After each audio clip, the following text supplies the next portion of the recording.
Melania Trump à la rescousse de son mari. Dans 2 interviews télévisées, l'épouse du candidat républicain à la Maison-Blanche explique que ses paroles étaient insultantes et déplacées envers les femmes, mais que son mari lui a fait ses excuses. À 3 semaines du scrutin, elle s'étonne de la diffusion de cette vidéo compromettante et accuse les grands médias de partialité au détriment de son mari. Ce dernier dénonce toujours des tricheries.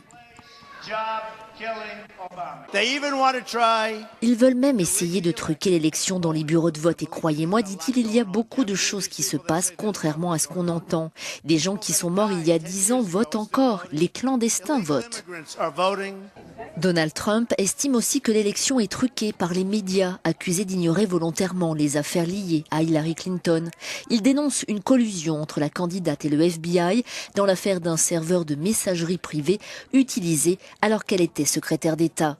Reste que la candidate démocrate est toujours en tête des sondages. Au niveau national, elle recueille 47% des intentions de vote en moyenne, contre 38% pour Donald Trump, 5% pour le libertarien Gary Johnson et 3% pour l'écologiste Jill Stein. Le dernier débat télévisé demain à Las Vegas sera très suivi. Les 2 candidats vont chercher à convaincre les indécis.